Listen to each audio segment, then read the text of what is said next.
अस्सलाम वालेकुम वरहमतुल्लाहि वबरकातुह। जैसे कि आप सब जानते हो कि श्योर शॉर्ट सीरीज़ हमने स्टार्ट की है।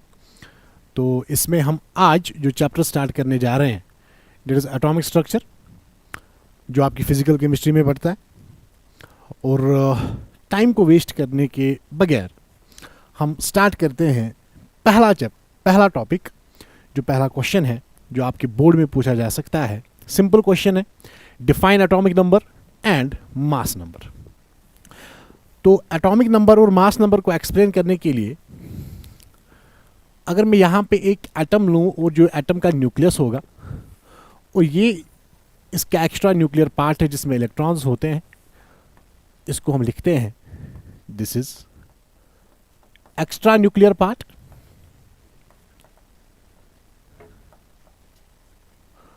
और ये हमारा न्यूक्लियस है। इस न्यूक्लियस में हम सब जानते हैं इसमें होते हैं प्रोटॉन्स और होते हैं इसमें न्यूट्रॉन्स। एलिमेंट्री साइंस की बात करते हैं। तो जो एटॉमिक नंबर होता है, इस एटॉमिक नंबर को रिप्रेजेंट सबसे पहले किया जाता है Z से। तो अगर मैं यहां पे लिखूं एटॉमिक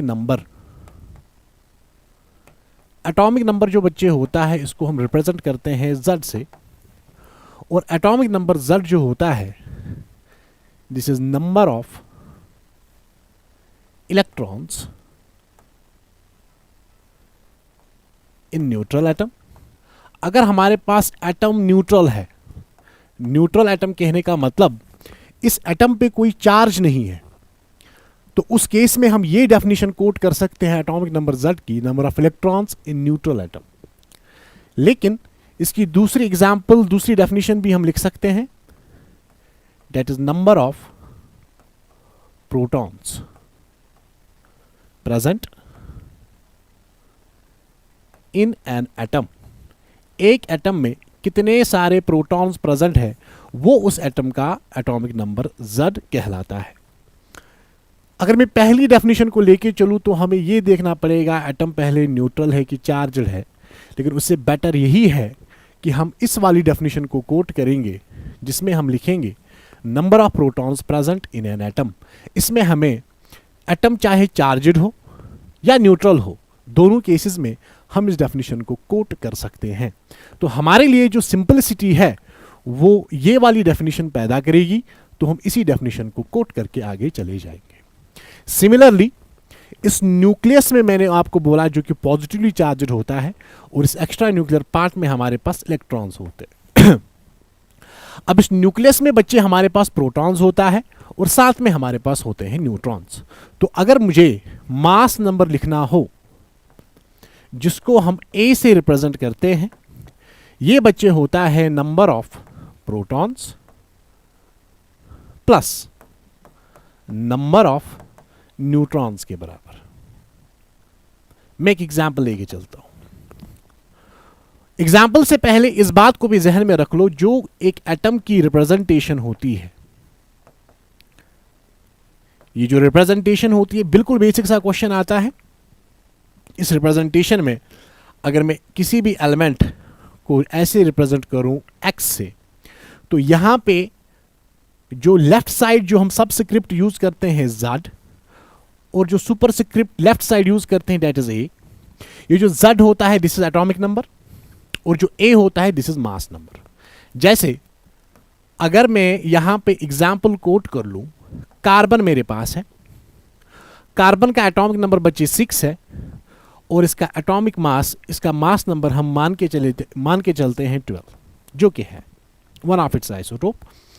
तो इसमें अगर मुझे बोलना होगा कि Z का वैल्यू क्या होगा, एटॉमिक नंबर का वैल्यू क्या होगा, तो ऑब्वियसली ये सबस्क्रिप्ट जो यहां पे 6 है this corresponds to the Z and it will be equal to 6। और इसका मतलब होगा इसमें 6 प्रोटॉन्स होंगे, क्योंकि एटॉमिक नंबर को हम लेके चले हैं नंबर ऑफ प्रोटॉन्स के बराबर। इन द सिमिलर वे अगर हमारे पास A निकालना होगा, मास नंबर जो लेफ्ट साइड सुपरस्क्रिप्ट है 12, वो कॉरस्पॉन्ड करता है मास नंबर A को। So A will be equal to 12 और इस 12 का मतलब है कि हमारे पास 6 प्रोटॉन्स हैं और बच्चे हमारे पास 6 न्यूट्रॉन्स हैं। Clear? So this is your atomic number and this is your mass number. Clear? आगे चलते हैं। जो बच्चे हमारे पास दूसरा क्वेश्चन है, define the following terms with examples isotopes and isobars. पूछा जा सकता है, अगर मैं आइसोटोप्स की बात करूं, आइसोटोप्स की बात करूं तो ये होते हैं एटम्स ऑफ सेम एलिमेंट। ये सेम एलिमेंट के एटम्स होते हैं, having same atomic number, having same atomic number but different mass number। जैसे हम एग्जाम्पल लेके चलते हैं, इस बात को जहन में रख लो, these are the atoms of same element, this is important, atoms of same element is important।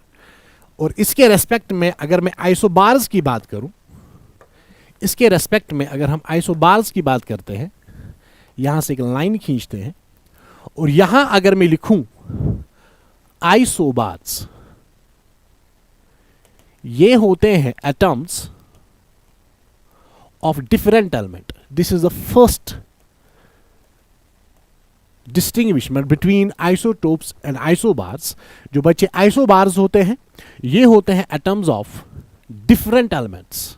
मैं चीज़ों को बहुत ही सिंपल रखूंगा और आप इस चीज़ को फॉलो कर लो और आपके बोर्ड में मैक्सिमम मैक्सिमम मैक्सिमम पोर्शन यही से पूछा जाएगा। तो isobars, atoms of different elements having different atomic number but same mass number. Example लेके चलते हैं, लेकिन एग्जाम्पल से पहले चलो पहले एग्जाम्पल ही लेते। अगर मैं यहां पे बच्चे की एग्जाम्पल कोट कर लूं, आइसोटोप्स में मैं एलिमेंट लेता हूं हाइड्रोजन, और हाइड्रोजन के 3 आइसोटोप्स हमें मालूम, H11, H12 एंड H13। जो बच्चे H11 होता है, इसको आप कहोगे ये प्रोटियम है, दिस इज ड्यूटेरियम, और जो लास्ट वन है दिस इज ट्राइशियम। इन सब में देखो, दिस लेफ्ट साइड जो सबस्क्रिप्ट हमने यूज किया है 111, तो यहां पे एटॉमिक नंबर बच्चे सेम है, सेम एटॉमिक नंबर, लेकिन जो मास नंबर है 1, 2, 3 ये डिफरेंट है। और एक बात जो बहुत ही ज्यादा इंपॉर्टेंट है, ये जो एलिमेंट हमने लिया, ये हमने लिया बच्चे हाइड्रोजन, और ये जो तीनों आइसोटोप्स है, ये जो तीनों एटम्स है, ये हाइड्रोजन के ही है। मतलब ऐसा मान लो, अगर मुझे हाइड्रोजन नेचर में ढूंढना है तो ये मुझे 3 टाइप्स में मिल सकता है, in the form of protium, deuterium and tritium. ये एक एग्जाम्पल है। जैसे कि हमने दूसरी एग्जाम्पल यहां पे ली है, आप यहां पे कोट कर लो, iron 2654, iron 2656, iron 2657, iron 26 and 58। इन चारों एटम्स ऑफ आयरन में आप देखो, एलिमेंट जो है हमने सेम लिया है आयरन, जिसको हम रिप्रेजेंटेशन देते हैं पीरियोडिक टेबल के according capital F small e। तो इसमें आप देखो यहां पे एटॉमिक नंबर सेम 26, 26, 26, 26, बट इनका मास नंबर डिफरेंट है 54, 56, 57 एंड 58। तो इसको भी आप काउंट करोगे एग्जांपल्स ऑफ आइसोटोप्स में। क्लियर? लेकिन अगर मैं आइसोबार्स की बात करूं, आइसोबार्स की बात करूं, आइसोबार्स में अगर मैं एग्जाम्पल लूं हीलियम की, या मैं एग्जाम्पल लूं कार्बन की और नाइट्रोजन की, नाइट्रोजन 714 होता है, कार्बन का एक आइसोटोप 614 होता है। आप देखो बच्चे, जो लेफ्ट साइड सबस्क्रिप्ट हमने यूज किया है 6 and 7, this corresponds to the atomic number, जो कि इन दोनों का डिफरेंट है। लेकिन अगर इनका मास नंबर हम काउंट करें 14 एंड 14, वो सेम है। और यहीं पे हमने दूसरी एग्जाम्पल यहां पे कोट की है हाइड्रोजन एंड हीलियम की। हमारे पास हाइड्रोजन है और हमारे पास हीलियम है। हाइड्रोजन का एटॉमिक नंबर 1, हीलियम का 2, इसका मास 3 जो कि ट्राइशियम है, जो अभी हमने बोला, और हीलियम का एटॉमिक मास मास नंबर 3। तो यहां पे देखो 2 एंड 1 जो है, this reflects to the atomic number जो कि डिफरेंट है, लेकिन जो ये मास नंबर है 3 एंड 3 ये सेम है। और इसमें आपको इस बात पे यकीन होना चाहिए, इस बात को आप देख लो, ये जो मैं दोनों एटम्स लेता हूं आइसोबार्स में, ये दोनों एटम्स बच्चे ऐसे हैं जिनमें हम डिफरेंट एलिमेंट्स को यूज करते हैं. This carbon atom is actually corresponds to the element carbon, और जो सेकंड है nitrogen, this corresponds to the element nitrogen. इसका मतलब आइसोबार्स की एग्जाम्पल को जब मैं कोट करूंगा तो ये बात लाजमी है, दोनों चीजें जो है कार्बन और नाइट्रोजन जो मैंने ली, ये दो डिफरेंट एटम्स के होने चाहिए. अब एक बात है, जो इलेक्ट्रॉनिक डिस्ट्रीब्यूशन होता है एक एटम में, उस पे बच्चे डिपेंड करता है केमिकल प्रॉपर्टीज. कौन सी प्रॉपर्टीज? Chemical properties. तो इसको थोड़ा सा ऐसे लिखते हैं,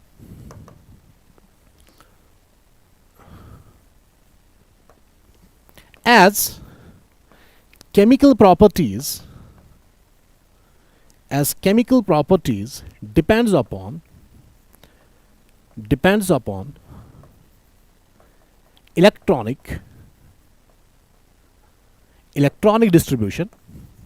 तो मुझे बोलो, अगर केमिकल प्रॉपर्टीज किसी भी एटम की इलेक्ट्रॉनिक डिस्ट्रीब्यूशन पे डिपेंड करती है, तो मुझे बोलो ये जो तीनों हाइड्रोजन के एटम्स मैंने आइसोटोप्स लिए 1 1 1, तीनों में एक एक ही इलेक्ट्रॉन होगा as per the definition of atomic number. तो मुझे बोलो इन सब की जो केमिकल प्रॉपर्टीज होगी वो बच्चे होनी चाहिए सेम केमिकल प्रॉपर्टीज. और ऑब्वियसली इनकी जो केमिकल प्रॉपर्टीज होनी चाहिए फिर वो होनी चाहिए different chemical properties. Why different chemical properties? The reason is this, क्योंकि ये atoms of different element ही है. जब ये different elements के atoms होंगे तो जाहिर सी बात है इनकी जो chemical properties होगी वो बच्चे different होगी. Clear?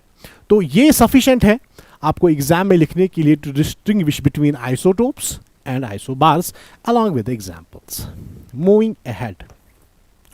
Write 3 observations made by Rutherford in alpha particle scattering experiment. बहुत ही सिंपल है, एनसीईआरटी का ही क्वेश्चन है. तो आप ऐसे देख लो, जब हम अल्फा पार्टिकल स्कैटरिंग एक्सपेरिमेंट पढ़ते हैं तो क्या होता है, हमारे पास गोल्ड फाइल होता है. उस एटम को मैं थोड़ा सा ऐसे बनाता हूं, इसको यहीं पे हम खत्म करते हैं. तो ये इस गोल्ड फाइल का न्यूक्लियस है जिसपे पॉजिटिवली चार्ज्ड है, जो पॉजिटिवली चार्ज्ड है. और यहां से बच्चे आते थे अल्फा पार्टिकल्स. कौन से पार्टिकल्स? Alpha particles. और ये मान लो जो मैंने यहां पे पेरिफेरी बनाई, मान लो ये जो पेरिफेरी है ये इस एटम का इलेक्ट्रिक फील्ड है. तो यहां तक जो मैं ले रहा हूं, this is actually the electric field of this nucleus. तो जब अल्फा पार्टिकल यहां से आया तो most of the alpha particles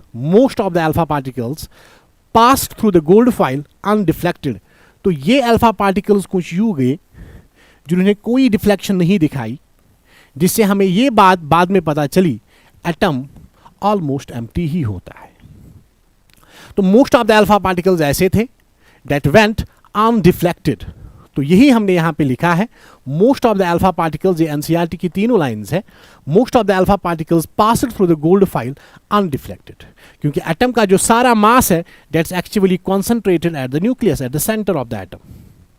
keeping this thing in mind, जब आप एटम को एज्यूम करोगे this is spherical, after that this statement is correct. Now दूसरी बात, a small fraction of particles was deflected by small angles. कुछ alpha particles, बहुत ही कम alpha particles जो इस न्यूक्लियस के नजदीक जा रहे थे वो थोड़े से डिफ्लेक्शन दिखा रहे थे, लाइक दिस. क्योंकि alpha particle itself is a positively charged, this is doubly charged helium.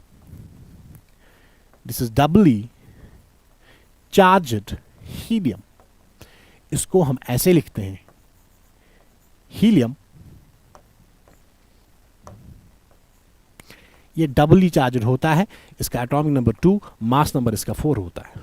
क्योंकि इस पे भी पॉजिटिवली, ये भी पॉजिटिवली चार्ज स्पीशीज है, जब इस न्यूक्लियस के नज़दीक गया तो इसने थोड़ी सी डिफ्लेक्शन दिखाई, क्योंकि न्यूक्लियस के ऊपर भी पॉजिटिव चार्ज ही है और इस पर भी पॉजिटिव चार्ज ही है, तो इन दोनों के बीच में बचे रिफ्लेक्शन, क्या कहते हैं इसे, रिपल्शन हुई, और उस रिपल्शन के वजह से यहाँ पे थोड़ी सी स्लाइड डिफ्लेक्शन दिखाई इस अल्फा पार्टिकल ने। Is that clear? तो last one, iso deflection, no, यहां पे हम क्या करेंगे, जो तीसरा पॉइंट है, तो इसको कहां लिखते हैं, यहां से लिखते हैं, 1 आउट ऑफ, इसको ब्यूटिफाई करने के लिए ऑलमोस्ट लिखते हैं, almost 1 out of 20,000 alpha particles, 20,000 alpha particles deflected back by an angle of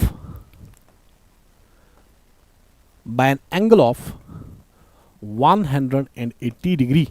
तो एक अल्फा पार्टिकल ऐसा था आउट ऑफ 20,000 जो अल्फा पार्टिकल यहां से वापस आता था, पहले इस डायरेक्शन में गया, बाद में वापस इस डायरेक्शन में गया, at an angle of 180 degree. These are actually the 3 observations जो रदरफोर्ड ने अल्फा पार्टिकल स्कैटरिंग एक्सपेरिमेंट में किया। तो पहला, most of the alpha particles pass through the gold file, जिनमें कोई डिफ्लेक्शन नजर नहीं आई, लेकिन कुछ ऐसे अल्फा पार्टिकल्स थे जिनकी स्लाइड डिफ्लेक्शन हमें नजर आई, रदरफोर्ड को नजर आई। तो उसके बाद एक ऐसा अल्फा पार्टिकल था out of the 20,000 alpha particles that went back by an angle of 180 degree. Clear? I think this is clear. ये 3 पॉइंट्स आपको एग्जाम में लिखने हैं। What is the electromagnetic spectrum and give increasing order of energy of electromagnetic radiations. Electromagnetic spectrum बच्चे कुछ नहीं होता जिससे आप डर जाओ। This is the actually the arrangement, this is the arrangement of electromagnetic radiations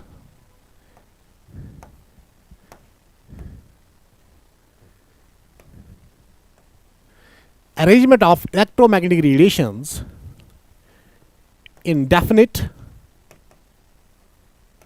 order of frequency and wavelength। जब आप वेवलेंथ के बिहाफ पे एंड फ्रीक्वेंसी के बिहाफ पे इलेक्ट्रोमैग्नेटिक रेडिएशंस को अरेंज करोगे इन ऑर्डर, चाहे इंक्रीजिंग ऑर्डर या डिक्रीजिंग ऑर्डर, इसीलिए मैंने डेफिनेट लिखा जिसमें दोनों चीज़ें आएंगी, इंक्रीजिंग और भी डिक्रीजिंग भी। जब आप अरेंज करोगे इलेक्ट्रोमैग्नेटिक रेडिएशंस को इन इंक्रीजिंग ऑर्डर या आप decreasing order of frequency and wavelength के बेसिस पे, उसे हम कहते हैं स्पेक्ट्रम, उसे हम कहते हैं इलेक्ट्रोमैग्नेटिक स्पेक्ट्रम। सो इलेक्ट्रोमैग्नेटिक स्पेक्ट्रम जो बच्चे हैं, इसमें हम इलेक्ट्रोमैग्नेटिक रेडिएशंस को अरेंज करते हैं on behalf of their frequency and on behalf of their wavelength. पहली लाइन आपको बस इतनी लिखनी है। दूसरी बात, and give increasing order of energy of electromagnetic radiations. तो इसको याद रखने के लिए हम छोटी सी एक ट्रिक को यूज करेंगे। इलेक्ट्रोमैग्नेटिक रेडिएशन जो हमारे पास होते हैं, इसको आप ऐसे याद कर लो, radio, micro, infrared, visible, UV, X-rays,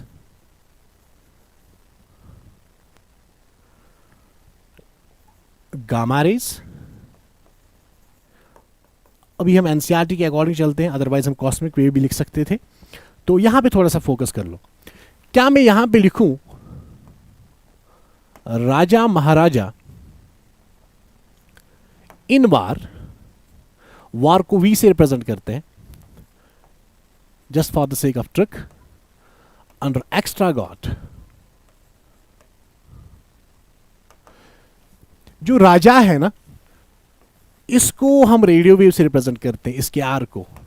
M means micro, I means infrared, V means visible, U means x-ray ultraviolet, X means x-rays and gamma mean G means gamma rays. This is the electromagnetic radiation जो मैं यहां पे लिखा, radio waves, microwaves, infrared, visible, UV, x-rays and gamma rays. अब बच्चे सुनो, यहां से लेके यहां तक अगर मैं टॉप टू बॉटम यहां से जाऊं, हम जानते हैं सबसे पहली बात, जो एनर्जी होती है इलेक्ट्रोमैग्नेटिक रेडिएशन की, this is directly proportional to the frequency. जब आप टॉप टू बॉटम जाते हो, जो एनर्जी होती है इलेक्ट्रोमैग्नेटिक रेडिएशंस की, और अगर मैं बोलूं जो फ्रीक्वेंसी होती है इलेक्ट्रोमैग्नेटिक रेडिएशन की, ये होती है इंक्रीज, और जो वेवलेंथ होती है वो होती है टॉप टू बॉटम डिक्रीज। क्यों? क्योंकि जो एनर्जी है this is directly proportional to the frequency, but at the same time this is inversely proportional to the wavelength. तो ये हुआ आपका तीसरा क्वेश्चन। क्लियर? तो this is the electromagnetic radiations, जिनको याद रखने के लिए मैंने छोटी सी एक ट्रिक आपके लिए बोली, राजा महाराजा in war under extra guard. तो ऐसे आप लिखोगे इन्हें, and from top to bottom energy या फ्रीक्वेंसी दोनों इंक्रीज होते हैं, क्योंकि energy and frequency are directly proportional, but at the same time energy is inversely proportional to the wavelength, means when you go from top to bottom your wavelength of electromagnetic radiations should decrease. That clear? Now moving ahead, write two main postulates of Bohr's model of atom and give three limitations। ये मैंने यहां पे लिखा है, theoretical है थोड़ा सा। तो पहला जो मेन पॉस्टुलेट है बोहर्स मॉडल ऑफ एटम का, पहली बात, बोहर्स मॉडल जो है this is applicable to single electron species. This applicable to single electron species. जैसे हमारे पास हाइड्रोजन है, हमारे पास helium plus, lithium 2 plus, et cetera et cetera. इनके लिए जो सिंगल इलेक्ट्रॉन स्पीशीज होती है उनके लिए Bohr's model of atom is applicable. पहली बात, it depends upon the classical laws of physics, और जो मॉडर्न अप्रोच है क्वांटम का उस पर डिपेंड करता है, क्वांटम मैकेनिक्स।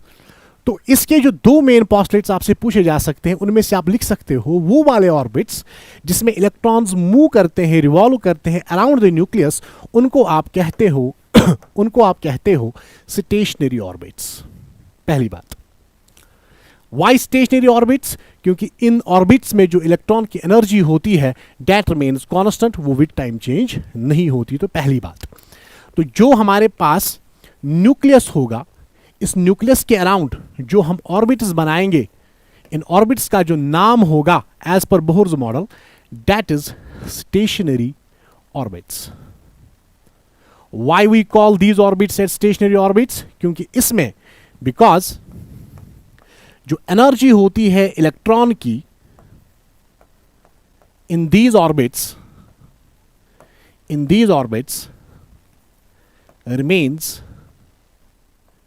remains constant, वो विद टाइम बचे चेंज नहीं होती। क्या आपको समझ में आया? ये पहला मेन पॉस्टुलेट इसका है। और एक बात, इसमें हम और एक चीज ऐड कर सकते हैं, जो स्टेशनरी ऑर्बिट्स है, जो पहला स्टेशनरी ऑर्बिट है, इसके लिए हम प्रिंसिपल क्वांटम नंबर n जो हम आपको अभी बताएंगे, ये होता है n = 1, इसके लिए n = 2, इसके लिए n = 3, और इसके लिए n = 4। इसको आप लिख सकते हो capital KB, capital L, capital M and capital N।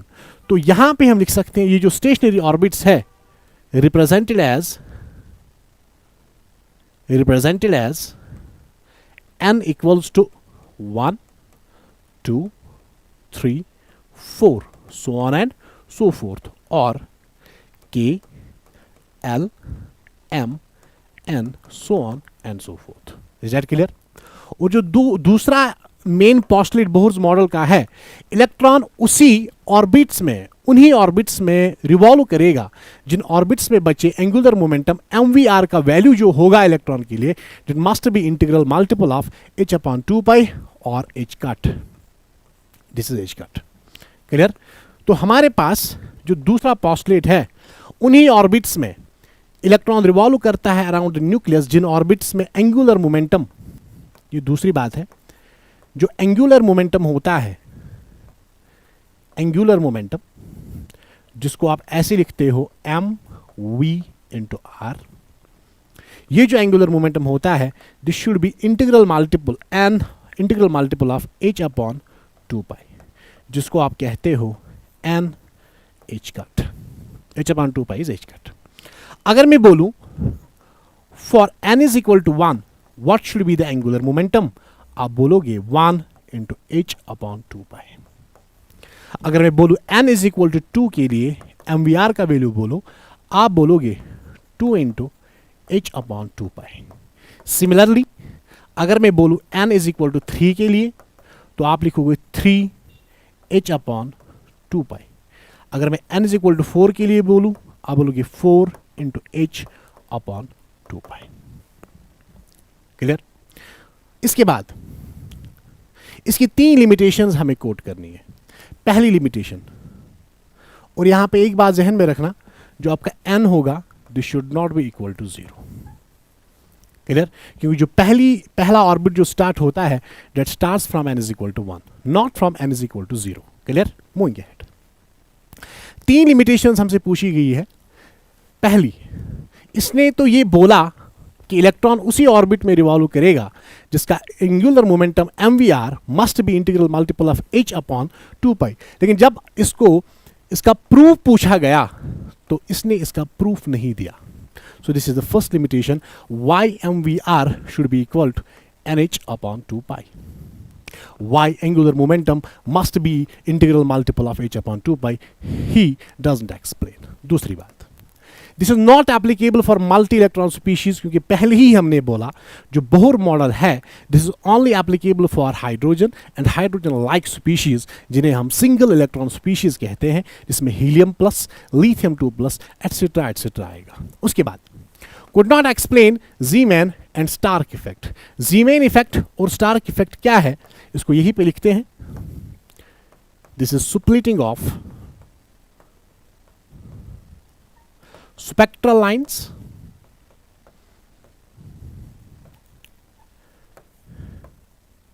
in presence of magnetic field। और जो Stark effect है this is splitting of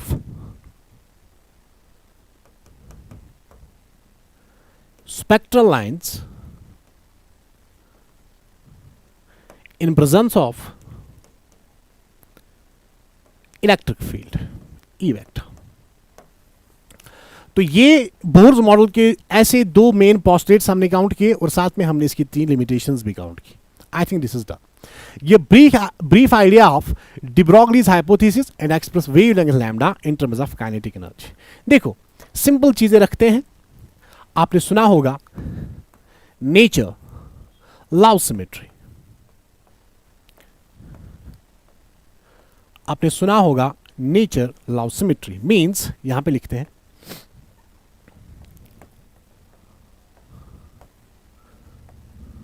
nature love symmetry means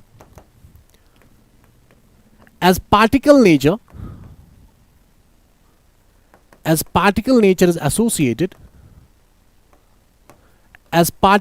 is associated with wave,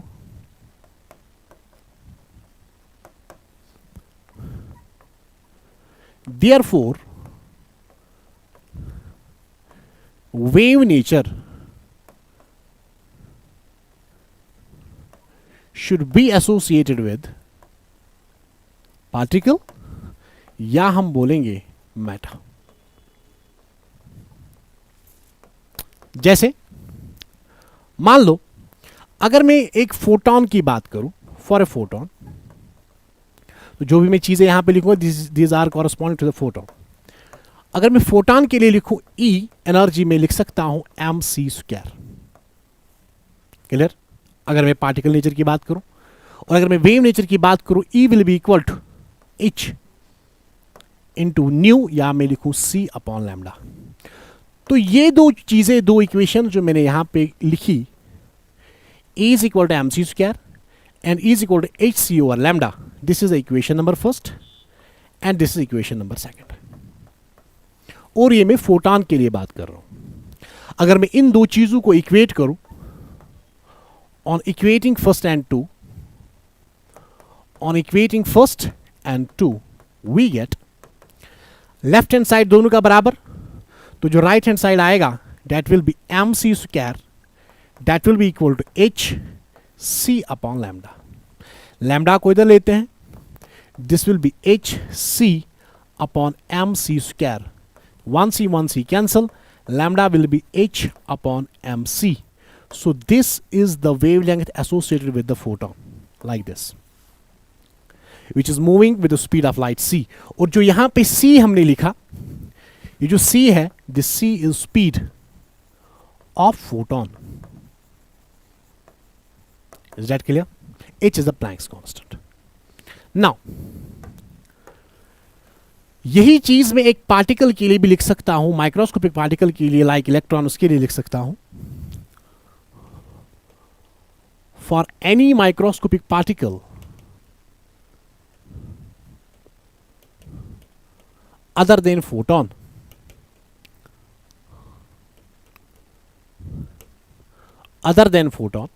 क्या मैं बच्चे लिख सकता हूं, जो लैम्डा होगा, this will be equal to h Planck's constant upon m into v, क्योंकि दूसरे electrons, photon is moving with the speed of light, that is 3 × 10⁸ metre per second. जो उसके बगैर बाकी माइक्रोस्कोपिक पार्टिकल्स है, लाइक इलेक्ट्रॉन, प्रोटॉन, उनकी velocity speed of light से कम, इसीलिए हमने v लिखा. And v is the velocity of particle, microscopic particle. और हम जानते हैं जो mv होता है, mass into velocity, this is linear momentum. This is linear momentum. और इस लीनियर मोमेंटम को रिप्रेजेंट बच्चे p से किया जाता है. क्या मैं लिख सकता हूं, h mv के बदले p. So this will B the wavelength associated with a microscopic particle which is moving with the velocity of v. ये हमारे पास de Broglie's hypothesis है. Is that clear? अब मुझे बोलो, इसी क्वेश्चन का जो दूसरा सेगमेंट है बच्चे, उसमें पूछा गया है express the wavelength lambda in terms of kinetic energy. और मुझे बोलो, अगर मैं काइनेटिक एनर्जी की एग्जांपल लिखूं, K E kinetic energy, this is equal to 1/2 of mv square. Again, keep this thing in mind, we are talking about the microscopic particle. तो 1/2 of mv square is equal to this. अगर मैं यहां multiply भी m से करूं और divide भी m से करूं, तो it will be equal to 1/2 of mv का होल स्क्वायर, और नीचे बच्चे आएगा m. क्लियर? मैं चीजों को बहुत सिंपल रख रहा हूं. तो यहां से जो काइनेटिक एनर्जी के ई आएगा, this will be equal to mv का whole square divided by m. क्या मैं mv का होल स्क्वायर लिख सकता हूं m इंटू काइनेटिक एनर्जी, और याद रखना यहां पे 2 है, तो it will B 2 and it will be twice m kinetic energy. अब अगर मुझे mv का वैल्यू लिखना होगा, दिस विल बी स्क्वायर इधर अंडर रूट आएगा, it will be twice m into kinetic energy. तो ये मुझे mv का वैल्यू मिला. क्या मैं इस वाले वैल्यू को, इसको हम लिखते हैं इक्वेशन 2, और यहां हम इसको लिखते हैं इक्वेशन फर्स्ट. 1 2, इसको लिखते हैं 3, और इसको लिखते हैं 4. क्या मैं यहां पे यूज कर सकता हूं फोर्थ इन इक्वेशन थर्ड, और मैं लिख सकता हूं lambda is equal to h divided by, अब इस mv की जगह क्या हम लिख सकते हैं twice m kinetic energy. This is the relationship of wavelength in terms of kinetic energy. तो ये आपका और एक क्वेश्चन हो गया. I hope this is clear. Moving ahead now to the next question. State Heisenberg's uncertainty principle. If uncertainty in position of the moving particle is 0, then find out delta p, uncertainty in momentum. तो याद रखना, जो इसका statement होता है, हाइजेनबर्ग's uncertainty principle, HUP, बहुत ही simple रखते हैं. इट इज इम्पॉसिबल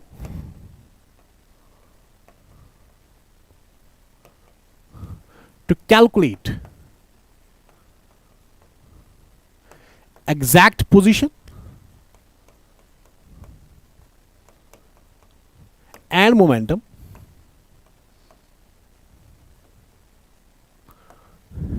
simultaneously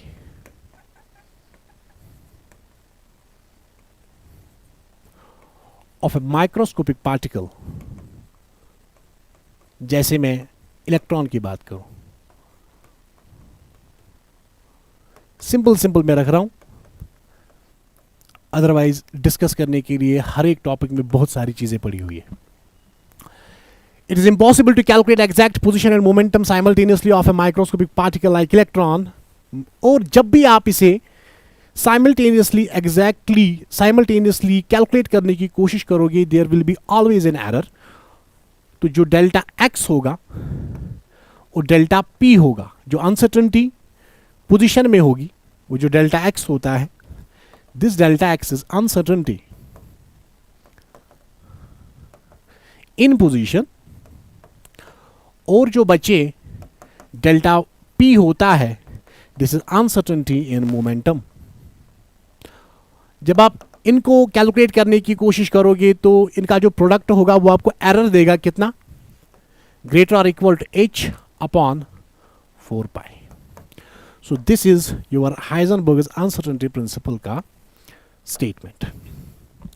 अब इसी में हमसे क्वेश्चन पूछा गया है, अगर uncertainty in position, if uncertainty in position of a moving particle is 0, अगर आपके पास एक मूविंग पार्टिकल है जस्ट लाइक इलेक्ट्रॉन, उसकी जो अनसर्टेनिटी इन पोजीशन है उसको आप 0 मान के चलते हो.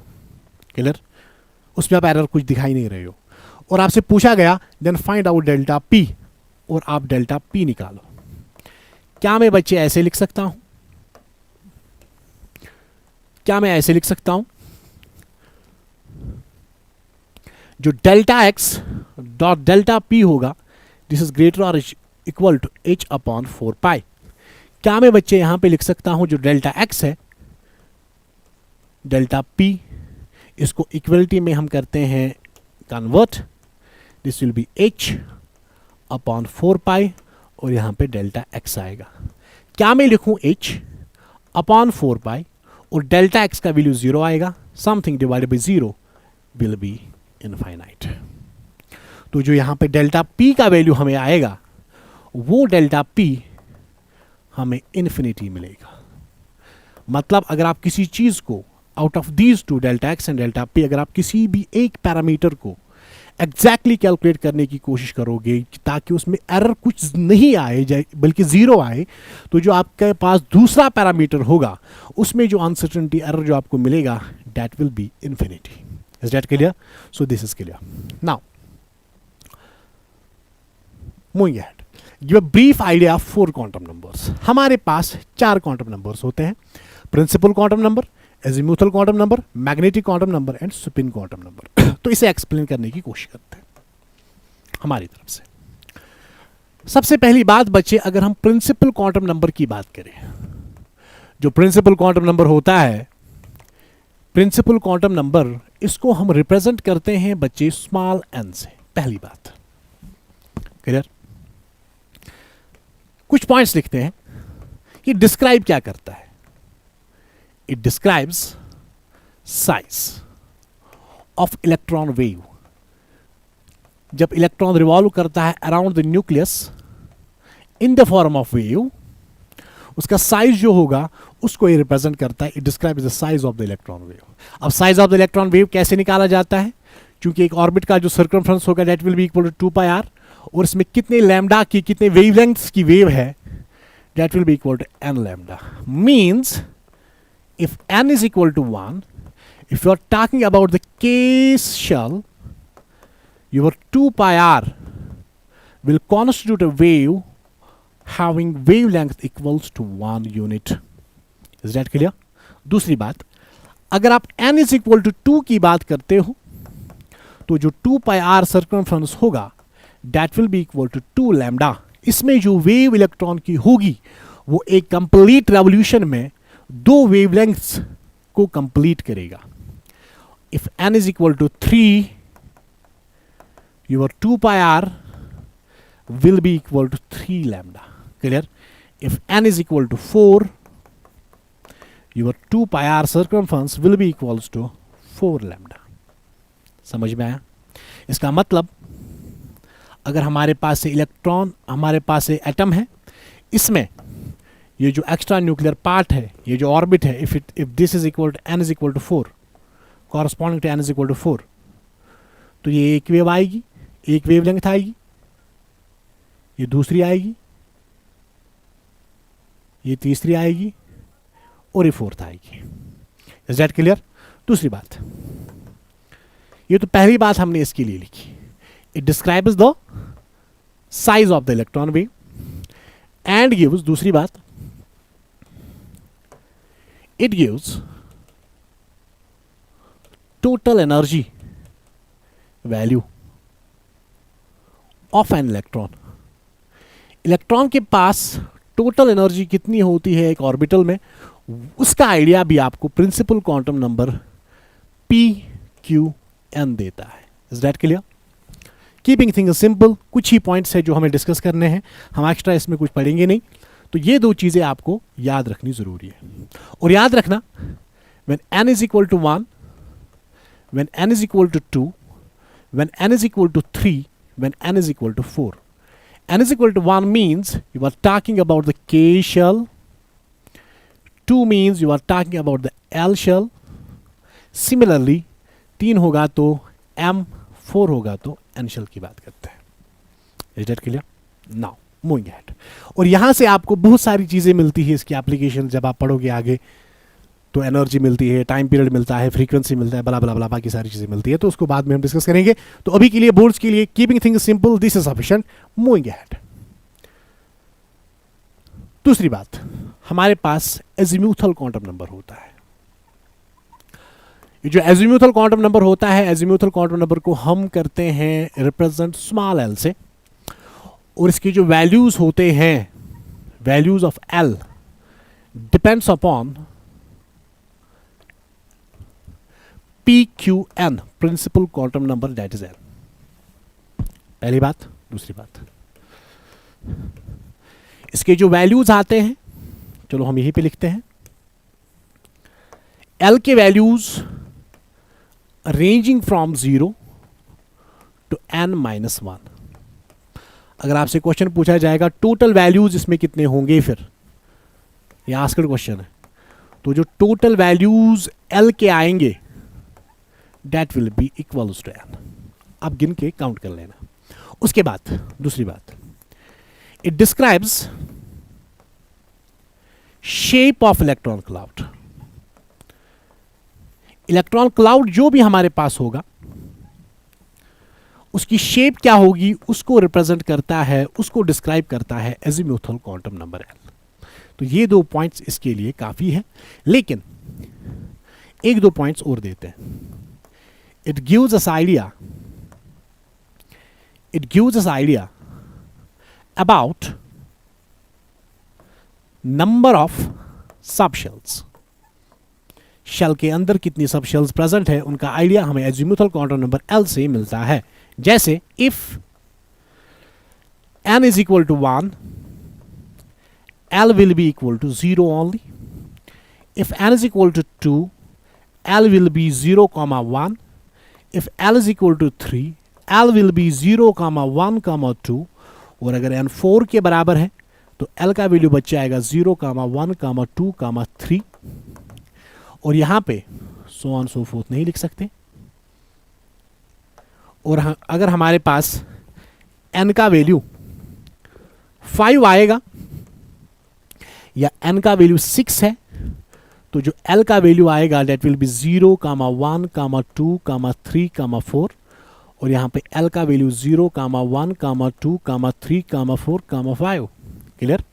और यहां पे अगर L 0 है तो हम S सबशेल की बात करेंगे, अगर 1 है तो 1 के कॉरस्पॉन्डिंग हम P की बात करते हैं, 2 के कॉरस्पॉन्डिंग हम D की बात करते हैं, और 3 के कॉरस्पॉन्डिंग हम F की बात करेंगे, 4 के कॉरस्पॉन्डिंग हम G की बात करेंगे, और 5 के कॉरस्पॉन्डिंग हम H की बात करेंगे। और अभी तक कोई ऐसा एलिमेंट डिस्कवर नहीं हुआ है जिसमें हम G और H ऑर्बिटल्स को फिलअप करें, G और H सबशेल्स को फिलअप करें। Is that clear? तो सिंपली यहां पे अगर मैं आपको बोलूं n इज इक्वल टू 1 कितनी नंबर ऑफ सबशेल्स है, तो यहां पे अगर मैं एक कॉलम ऐड करूं number of subshells, n is equal to 1 में L का वैल्यू 0, हर एक वैल्यू एक सबशेल का नंबर देगा, तो यहां से 1 आएगा। चूंकि यहां पे L के 2 वैल्यूज हैं तो सबशेल्स 2 होगी, यहाँ पे 3 है तो सब शेल्स 3 होगी, यहाँ पे 4 तो सब शेल्स 4।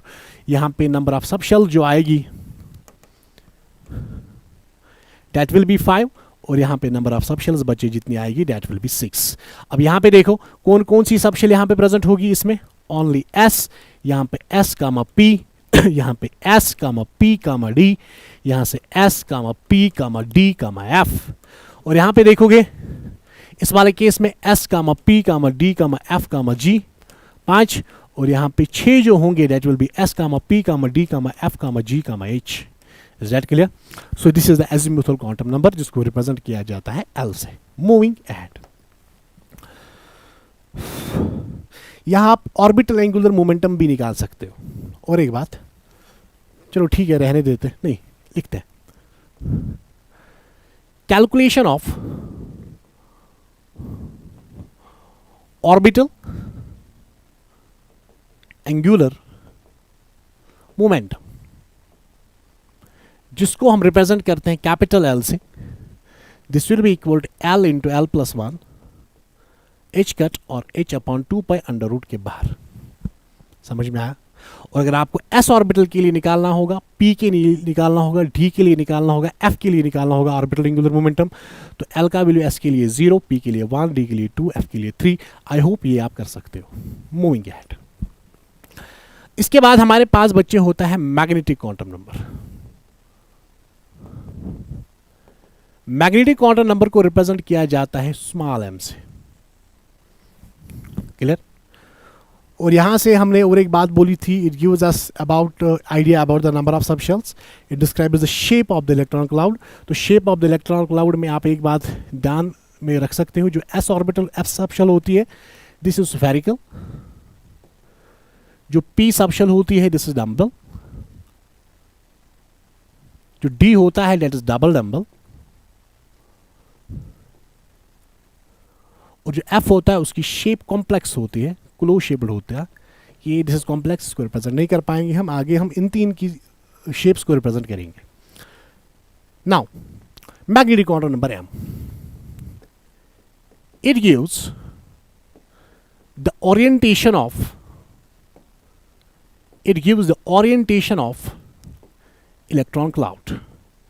इलेक्ट्रॉन क्लाउड की जो ओरिएंटेशन होगी वो ओरिएंटेशन हमें मैग्नेटिक क्वांटम नंबर से मिलती है। इट गिव्स ओरिएंटेशन ऑफ, क्या लिख रहा हूं मैं, इलेक्ट्रॉन क्लाउड। क्लियर? किस डायरेक्शन में, किस ओरिएंटेशन में इलेक्ट्रॉन डेंसिटी है, तो उसका आइडिया आपको मैग्नेटिक क्वांटम नंबर एम देगा। और एक बात, ये तो पहली बात है, दूसरी बात, it is values depends on azimuthal quantum number L and are 2L plus 1 values in total। कितने वैल्यूज होते हैं इन टोटल में? 2L plus 1। तो जो M के वैल्यूज होंगे वो एक तो 0 होता है हर केस में, और साथ में प्लस माइनस L होता है। ये असल में ऐसे होता है, क्योंकि ऐसे लिखना ज्यादा अच्छा रहेगा, -L to 0 to +L, ये M के वैल्यूज होते हैं। Is that clear? या -L to +L including 0। Clear? Now जैसे अगर मैं यहां पे n इज इक्वल टू 1 की बात करूं, इसके लिए जो L का वैल्यू होगा, एक सेकेंड इसको थोड़ा सा छोटा करते हैं ताकि मुझे जगह चाहिए। लुक, अगर मैं बच्चे n प्रिंसिपल क्वांटम नंबर यहां पे लिखूं, यहां पे एजिमुथल क्वांटम नंबर लिखूं, यहां पे मैग्नेटिक क्वांटम नंबर लिखूं, ध्यान से देखो, इंपॉर्टेंट है और इंटरेस्टिंग है। प्रिंसिपल क्वांटम नंबर, अगर मैं n इज इक्वल टू 1 की बात करूं, तो L का वैल्यू, एजिमुथल क्वांटम नंबर का वैल्यू, ये तो n होता है, ये small l and this is small m। n is equal to 1 के कॉरेस्पॉन्डिंग L का वैल्यू एक ही होगा, that will be L is equal to 0, means हम बात कर रहे हैं 1s सबशेल की। क्लियर? और ये होता है डायरेक्शनलेस।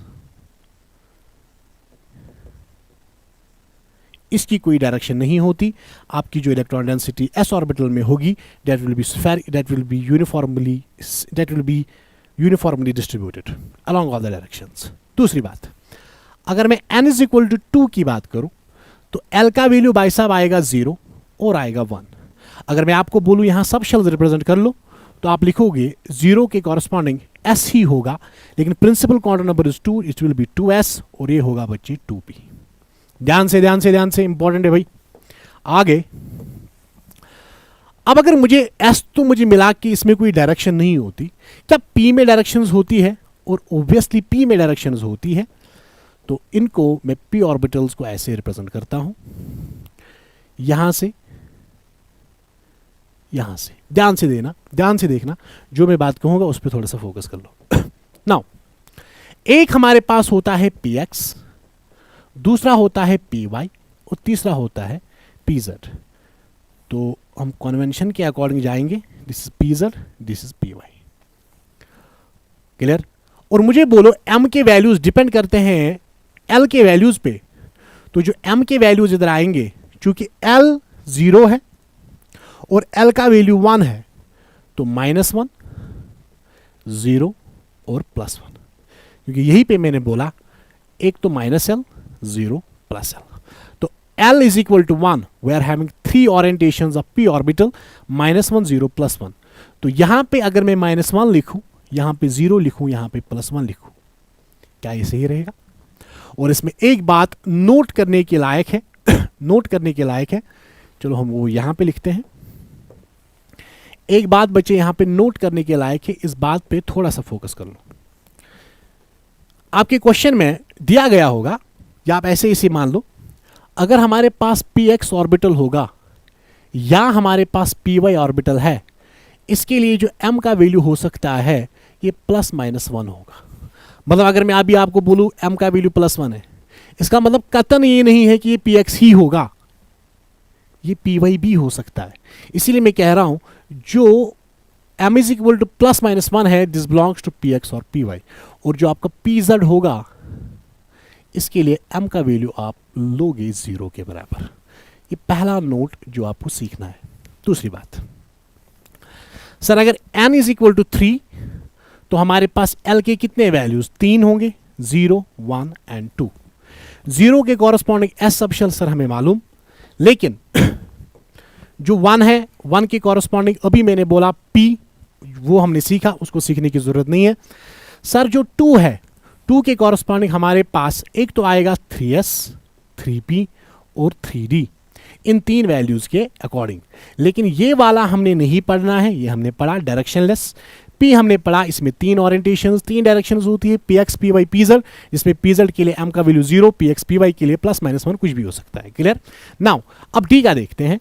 अब d के देखने के लिए हम यहां पे एक डिजेनरेट सिस्टम बनाते हैं d ऑर्बिटल का, दैट्स लाइक दिस।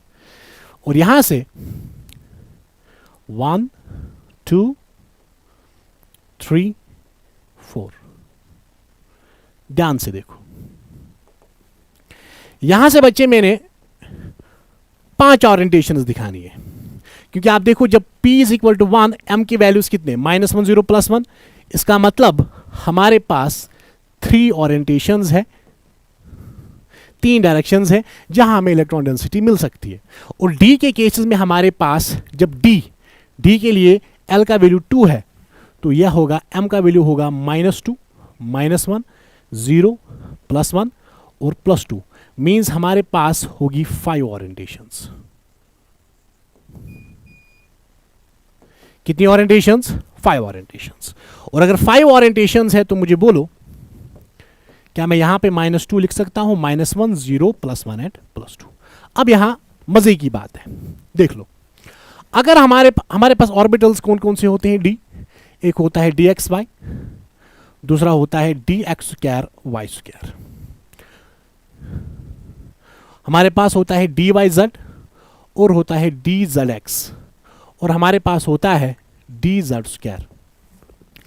अगर हमारे पास dxy या dx² y² है, तो इसके लिए मैग्नेटिक क्वांटम नंबर का वैल्यू +-2 दोनों में से कुछ भी हो सकता है। और dy z और dz x के केस में जो m का वैल्यू होगा वो प्लस माइनस 1 के बराबर होगा, और z के लिए dz स्क्वायर के लिए m का वैल्यू होगा 0।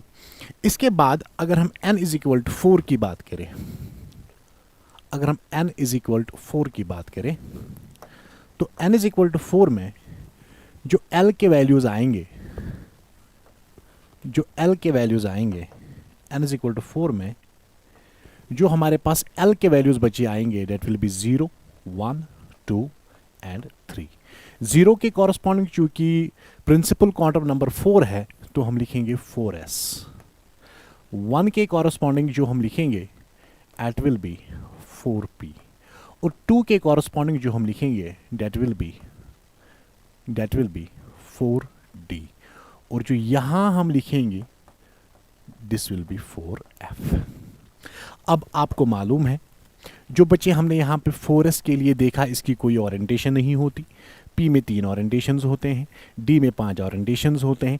अब रही बात f की, और f के लिए l का वैल्यू हमारे पास 3 है, और जो हमारे पास m के वैल्यूज आएंगे वो भाई साहब आएंगे -3, -2, -1, 0, +1, +2 एंड +3।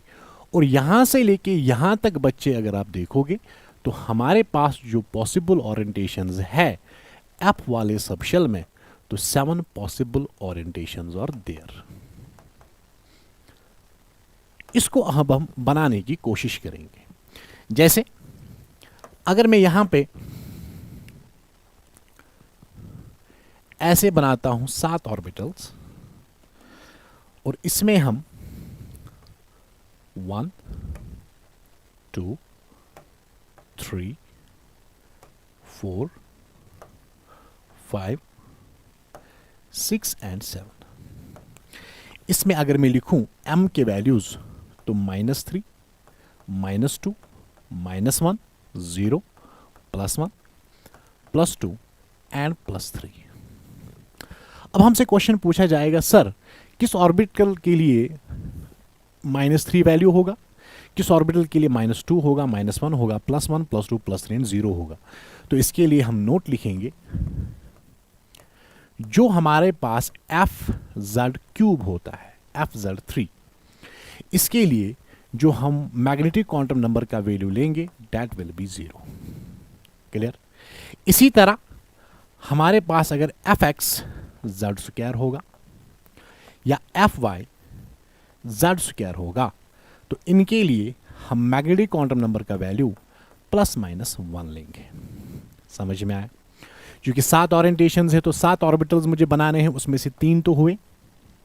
उसके बाद अब अगर हमारे पास fx होगा, x² y² होगा, हमारे पास fy x² y² हो सकता है, हमारे पास बच्चे fz x² y² हो सकता है, और हमारे पास लास्ट में fx/yz हो सकता है।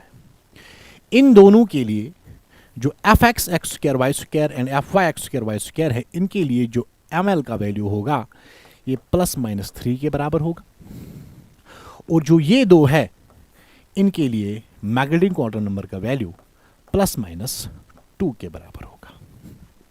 आई think this is clear. Now इस क्वेश्चन में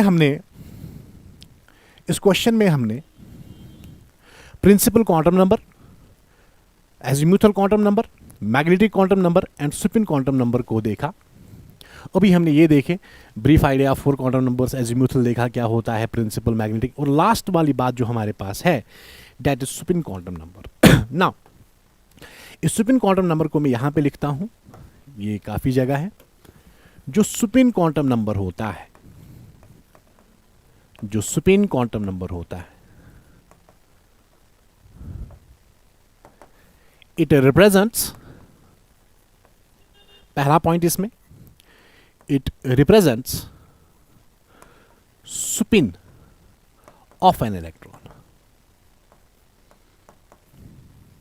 या मैं बोलूं it represents quantum mechanical state, it represents quantum mechanical state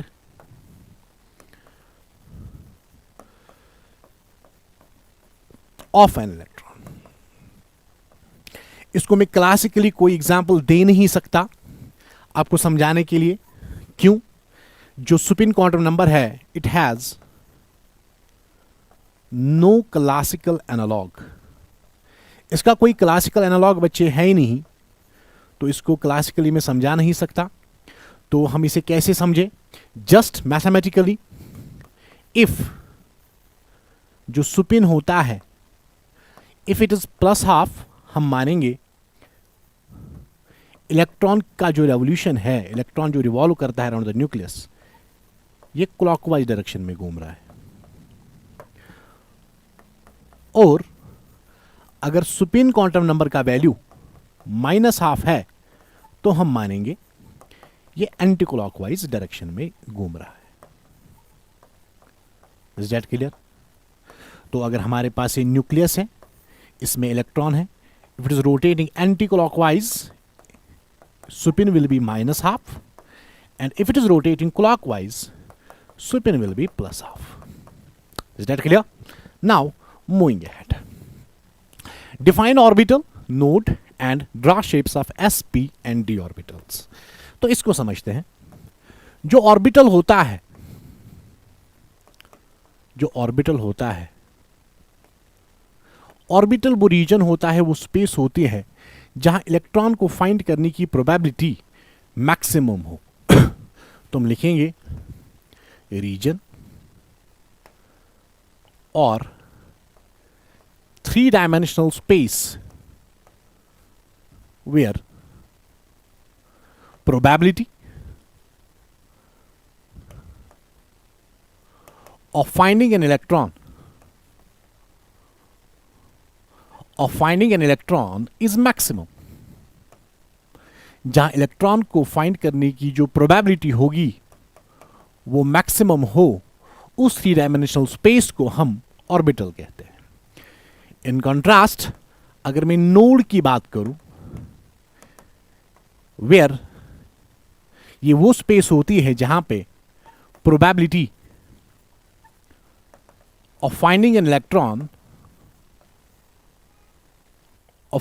electron is minimum. जहां इलेक्ट्रॉन को फाइंड करने की प्रोबेबिलिटी बहुत ही कम हो, मिनिमम हो, उस स्पेस को आप रेफर कर सकते हो as a node. Clear? Now moving ahead, हमारा ऑर्बिटल हुआ, नोड हुआ। अब हमसे पूछा गया है क्वेश्चन में दूसरा तीसरा सेगमेंट जो है, draw shapes of sp and d orbitals. इसको सिंपल रखते हैं। जो s ऑर्बिटल होता है, और यहां से मैं p ऑर्बिटल लिखता हूं, और यहां से हम बच्चे d ऑर्बिटल लिखते हैं।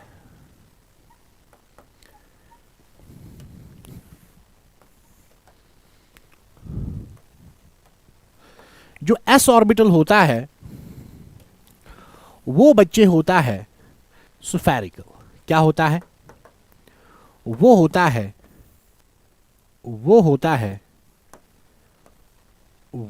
है स्फेरिकल। वेट,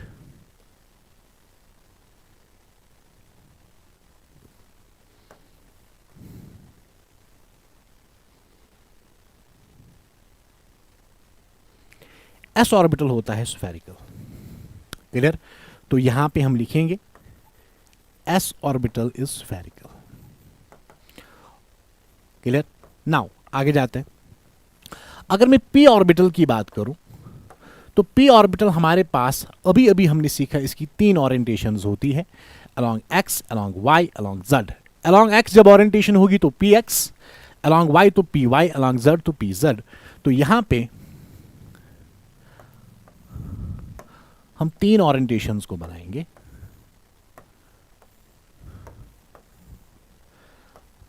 अगर ये x है, अगर ये y है, और इसे हम z मानते हैं, तो अलोंग x जो px ऑर्बिटल होता है, गेट्स लाइक दिस। और जो py होता है बच्चे, गेट्स लाइक दिस।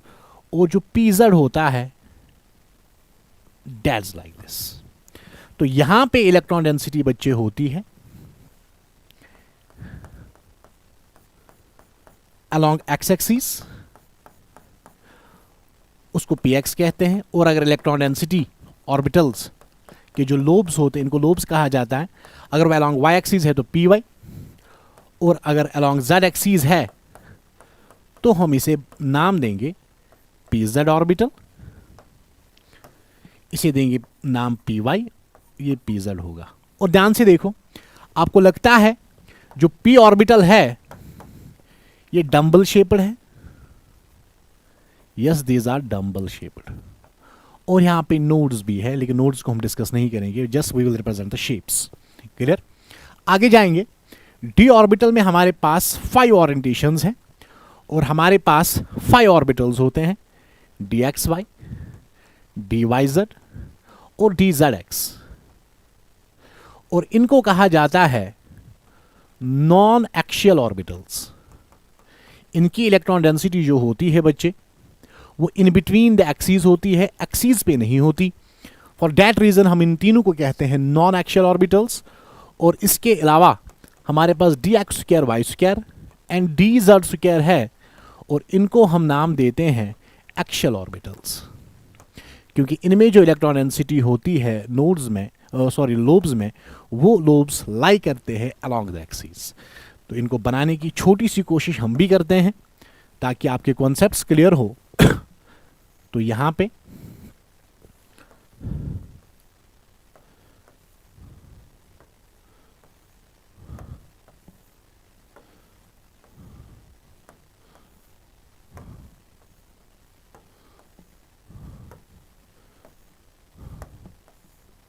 अब देखो, अगर मैं इधर नाम दूं डी एक्स वाई, यहां एक्स एक्सिस, यहां पे वाई एक्सिस, या आप ऐसे भी कर सकते हो, इसको एक्स एक्सिस मान लो, इसको वाई एक्सिस मान लो, ताकि आप एक्स एक्सिस सी को ले रहे हो, आपके लिए समझना आसान हो जाएगा। X Y, X Z, Y Z. इसी तरह डी एक्स इसे मान लो, वाई से मान लो, इसको डी जेड मान लो, ये एक्स, और यहां से एक एक्सिस होगी उसे वाई कहते हैं। नाउ लुक, अगर बच्चे यहां पे डी एक्स वाई ऑर्बिटल है, कौन सा ऑर्बिटल, तो इलेक्ट्रॉन डेंसिटी कुछ यूं होगी इन between the axis, this will be the electron density in between the axis, जिसे आप कहोगे डी एक्स वाई। अगर डी एक्स जेड है, अगर ये दो एक्सिस एक्स और जेड एक्सिस है, तो इलेक्ट्रॉन डेंसिटी कुछ यूं होगी, और डी वाई जेड में कुछ यूं होगा, सिमिलर पैटर्न। तो यहां पे इनको रिप्रेजेंट करने का तरीका,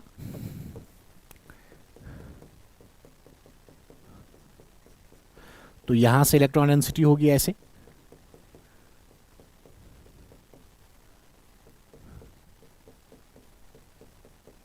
लाइक दिस, ये होगा D X Z orbital in between the axis. Similarly हमारे पास डी वाई जेड होगा, और जो D x square Y square होगा जो एक्सियल है, वो बच्चे कुछ यूं होगा,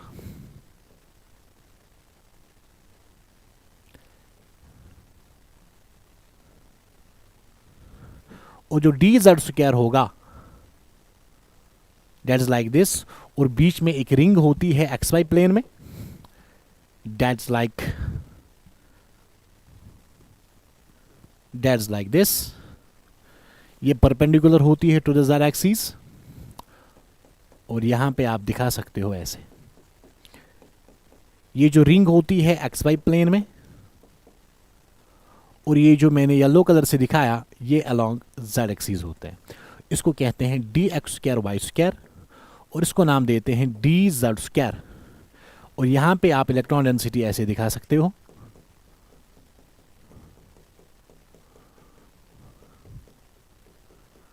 इज दैट क्लियर? तो ये हमने शेप्स डाली, एस की, बी की और डी की। अब आपसे बस वो इतना पूछेगा कि आप मान लो 2p ऑर्बिटल की शेप ड्रा कर लो,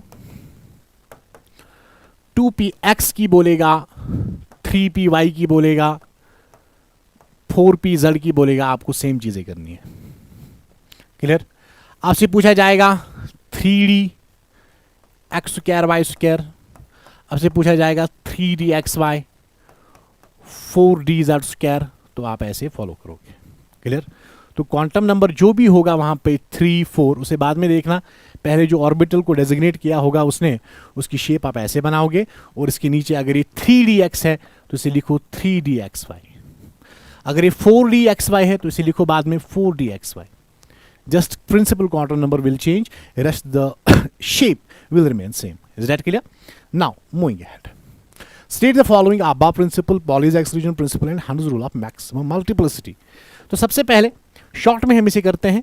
हमारे पास सबसे पहले above प्रिंसिपल है। This is the building block. above principal आपको सिखाता है कि आप इलेक्ट्रॉन्स को कैसे फिल करोगे एटॉमिक ऑर्बिटल्स में। जिसकी एनर्जी सबसे कम होगी उसे पहले फिल करो, जिसकी एनर्जी ज़्यादा है उसे बाद में फिल कर लो। तो इसमें हम 2 ही पॉइंट्स पढ़ेंगे। पहली बात, this is the building block,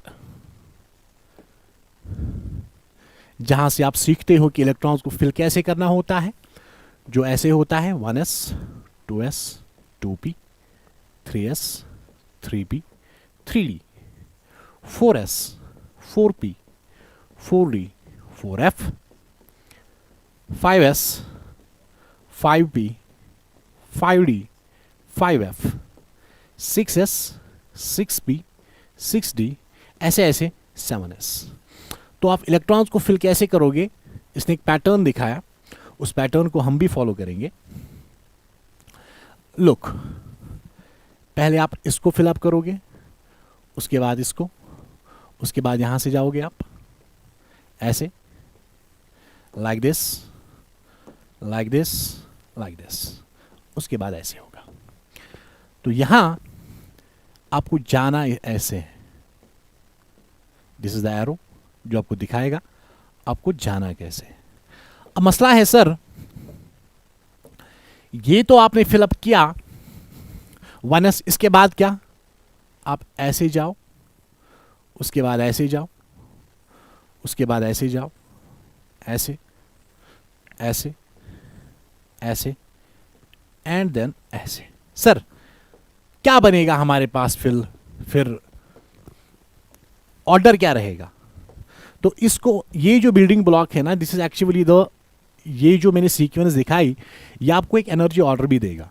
सबसे पहले उस एटॉमिक ऑर्बिटल पे को आपको फिल करना है जिसकी एनर्जी सबसे कम होगी। तो आप देखो येलो कलर से मैं जाता हूँ, सबसे पहले 1s स्क्रीन पे आता है, तो 1s आप सबसे पहले फिलअप करोगे, उसके बाद 2s, उसके बाद 2p, उसके बाद 3s, उसके बाद देखो 3p एंड 4s, उसके बाद देखो 3d 4p, 4p के बाद 5s 4d,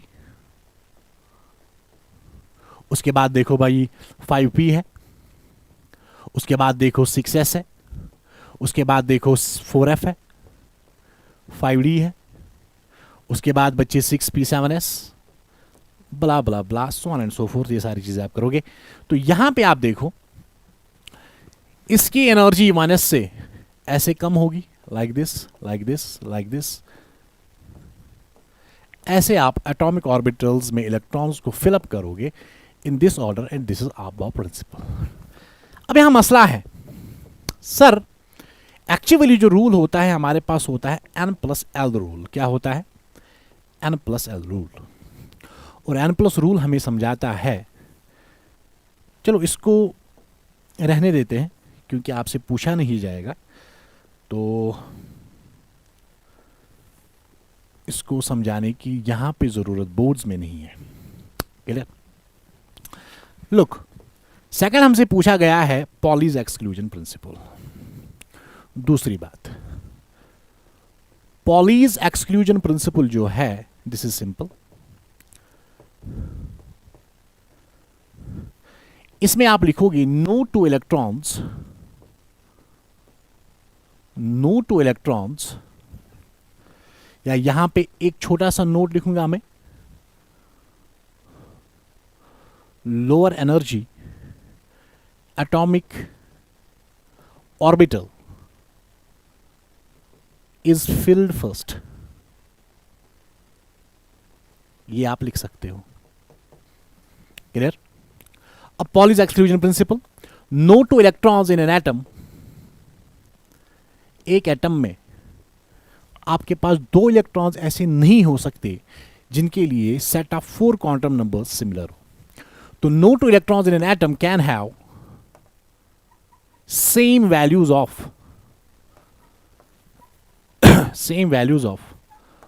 4 क्वांटम नंबर्स. ये एक बात. और इसी में आप दूसरी बात ऐड कर सकते हो. An orbital can accommodate maximum of 2 electrons with opposite spins. जैसे मैं आपको एक एग्जांपल देता हूं, आप ध्यान से देखना. अगर मेरे पास कोई भी एटॉमिक ऑर्बिटल है, any atomic orbital I am having like this, इसमें मान लो बच्चे 2 इलेक्ट्रॉन्स है 1 and 2. इसके लिए जो n होगा, इस एक इलेक्ट्रॉन जिसको मैंने व्हाइट कलर से दिखाया और दूसरा इलेक्ट्रॉन हम मान लो ग्रीन कलर से दिखाते हैं, और यहां का जो इलेक्ट्रॉन है इसको हमने दिखाया व्हाइट कलर से. 2 इलेक्ट्रॉन से. अगर मैं व्हाइट कलर इलेक्ट्रॉन के लिए क्वांटम नंबर्स लिखूं और अगर मैं ग्रीन कलर इलेक्ट्रॉन के लिए क्वांटम नंबर लिखूं तो कुछ यूं आएगा. आप ध्यान से देखो. मान लो मैं एग्जांपल देता हूं, ये वाला जो डब्बा हमने बनाया, ये कोई भी डब्बा हो सकता है, कोई भी ऑर्बिटल हो सकता है. n सेम होगा क्योंकि एक ही ऑर्बिटल में दोनों इलेक्ट्रॉन हैं. दोनों इलेक्ट्रॉन सेम ऑर्बिटल में है, तो इनका प्रिंसिपल क्वांटम नंबर n और n सेम होगा. चलो पहले ऐसे लिखते हैं, n, l और m. जो व्हाइट कलर के इलेक्ट्रॉन के लिए होगा वही n, l और m ग्रीन कलर के इलेक्ट्रॉन के लिए भी होगा. लेकिन एक ही डिफरेंस है इन दोनों में. इसमें स्पिन मान लो +½ है और इसमें जो स्पिन होगी बच्चे वो होगी -½ जरा मुझे समझाओ.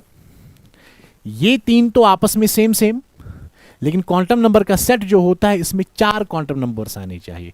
3 तो सेम है लेकिन 4th one is different.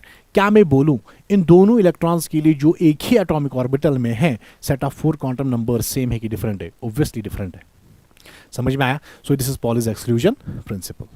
Now next one is Hund's rule. Hund's rule simple. अगर आपके पास डिजेनरेट सिस्टम होगा, in degenerate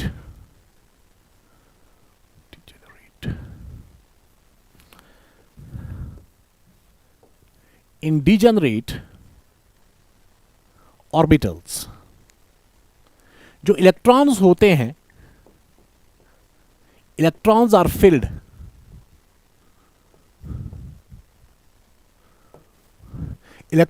field singly with same spin. Electrons को फिल किया जाता है विद सेम स्पिन जब तक आप कंप्लीटली डिजेनरेट ऑर्बिटल में. जैसे मैं आपको यहां पे लेता हूं एग्जांपल एक, आपको ये साथ साथ समझ में आएगा. मेरे पास मान लो d ऑर्बिटल है और इस d ऑर्बिटल में मेरे पास d सबशेल में 5 डिजेनरेट ऑर्बिटल्स है. 1, 2, 3, 4 and 5. इससे मुझे 10 इलेक्ट्रॉन्स बनने हैं मान लो. तो सबसे पहले बच्चे मैं क्या करूंगा, पहले मुझे सिंगली हर एक इलेक्ट्रॉन को फिल करना है. 1, 2, 3, 4, 5.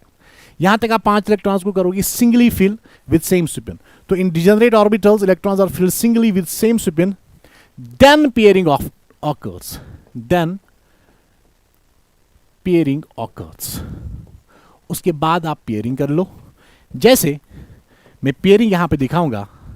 like this, like this, like this, like this, and this will be your D10 system. Is that clear? Now, तो इसमें हम कुछ एग्जाम्पल्स जोड़ते हैं. मान लो ये D10 है, एंड ये जो मैंने D10 बनाया, this is completely filled. This is completely filled system. ये ऐसा सिस्टम हमारे पास है जिसमें हमने इलेक्ट्रॉन्स को कंप्लीटली फिल किया, क्योंकि D orbital can maximum accommodate, D subshell जो है ये मैक्सिमम आपके पास 10 इलेक्ट्रॉन्स को अकोमोडेट कर सकती है. इसी का मैं दूसरा लेता हूं, दूसरी एग्जांपल, और इसी की तीसरी एग्जांपल लेते हैं. आप देखो ध्यान से.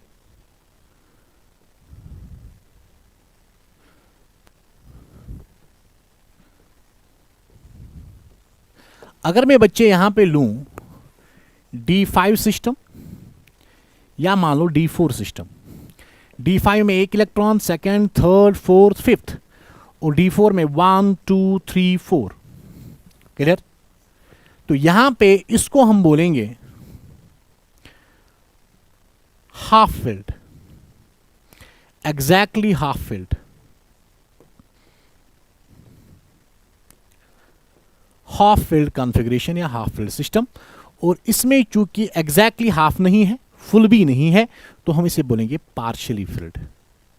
क्या बोलेंगे बच्चे? पार्शियली फिल्ड कॉन्फ़िगरेशन या partially field system, electronic system. आगे, अगर मैं ऐसी कोई एग्जांपल लूं, डी का और एक सिस्टम लेते हैं. ये मान लो D7 है या D6 है, व्हाटएवर. तो इसमें इलेक्ट्रॉन्स को फिल अप करेंगे 1 2 3 4 5, देन 6, देन 7. इसको भी आप बोलोगे पार्शियली फिल्ड. और जो कंप्लीटली फिल्ड होता है, कंप्लीटली फिल्ड जो होता है उसकी स्टेबिलिटी ज्यादा होती है देन हाफ फिल्ड, और इसकी ज्यादा होती है than partially filled. Reason? Exchange energy and symmetry. Clear? आगे जाते हैं. I hope this is clear. अब जो हमारे पास क्वेश्चन है, draw the box diagram of for the following. D10 के लिए भी हमने सीखा, D5 के लिए भी हमने सीखा, D7 के लिए भी हमने सीखा. And right noble gas electronic configuration of chromium and copper. तो क्रोमियम अगर मैं लूं, क्रोमियम का एटॉमिक नंबर जो है दैट इज 24. इसकी electronic configuration as per aufbau rule होनी चाहिए 1s2 2s2 2p6 3s2 3p6 4s2 3d4. आप देखो, काउंट करो इलेक्ट्रॉन्स को. 4 10 12 18 20 24, क्योंकि इसका एटॉमिक नंबर भी 24 है. लेकिन ये इसकी इलेक्ट्रॉनिक कॉन्फ़िगरेशन नहीं है. इसकी जो बच्चे इलेक्ट्रॉनिक कॉन्फ़िगरेशन आएगी, ये हम एक्सपेक्ट करते हैं ऐसी होनी चाहिए, दिस इज एक्सपेक्टेड. लेकिन जो हमारे पास एक्चुअल आती है इसके लिए इलेक्ट्रॉनिक कॉन्फ़िगरेशन, वो बच्चे कुछ यूं होती है 1s2 2s2 2p6 3s2 3p6 4s1 और 3d5. क्योंकि अभी अभी हमने सीखा, अगर मैं यहां पे D4 सिस्टम बनाऊं, यहां पे अगर हम D4 सिस्टम बनाएं, यहां से D5 सिस्टम बनाएंगे, तो देख लो 1 2 3 4 5 1 2 3 4 5.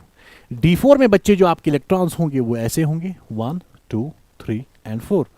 लेकिन D5 में 1 2 3 4 5. चूंकि यहां पे ये हाफ फिल्ड है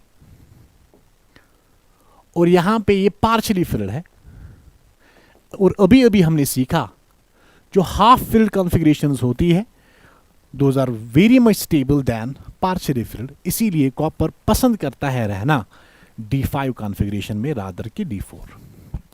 इन द सिमिलर वे, अगर मैं कॉपर की बात करूं जिसका एटॉमिक नंबर 29 है, इसकी इलेक्ट्रॉनिक कॉन्फ़िगरेशन को अगर हम सीखेंगे तो ये आएगा 1s2 2s2 2p6 3s2 3p6 4s2 3d9 आना चाहिए. आप देखो 2 to 4, 10, 12, 18, 20, 29। लेकिन ये एक्सपेक्टेड है। क्या है? This is expected. और कॉपर की इलेक्ट्रॉनिक कन्फिगरेशन बच्चे ऐसे नहीं आती, rather 1s2, 2s2, 2p6, 3s2, 3p6, 4s1 और 3d10। सर रीजन, ये इसकी एक्चुअल आती है।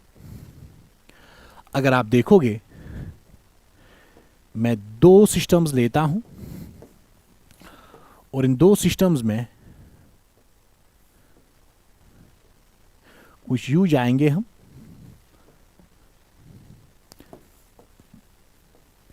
अगर मैं D9 कॉन्फ़िगरेशन दिखाऊं, 1, 2, 3, 4, 5, हर्ट्ज रूल के अकॉर्डिंग सिंगली ऑक्यूपाई करेंगे पहले, 6, 7, 8 और 9। सो this is partially field. This is partially field और ये आपका D9 सिस्टम है। लेकिन जो आपका D10 सिस्टम है, D10 configuration 1, 2, 3, 4, 5, 6, 7, 8, 9 and 10, this is exactly completely filled electronic configuration, or completely filled are more stable than the partially filled. Is that clear?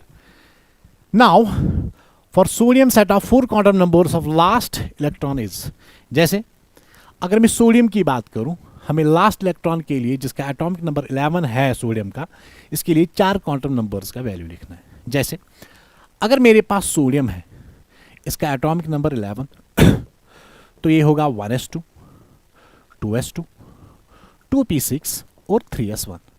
और इस इलेक्ट्रॉन के लिए हमने set of 4 quantum numbers define करने ही लिखने हैं। तो मेरे पास 3s1 है, तो एक सेट u बनेगा, वेट, एक सेट u बनेगा और दूसरा सेट इसका ऐसे हम लिखते हैं। 3s है तो n का वैल्यू ऑब्वियसली 3 होगा, s है तो l का वैल्यू 0 होगा, और अगर s का वैल्यू 0 होगा तो कोई ओरिएंटेशन नहीं होगी, एक ही ओरिएंटेशन पॉसिबल है, एक इसमें डायरेक्शंस नहीं होते हैं, स्फेरिकली सिमेट्रिकल होता है, तो m is equal to 0 means 1 orientation असल में।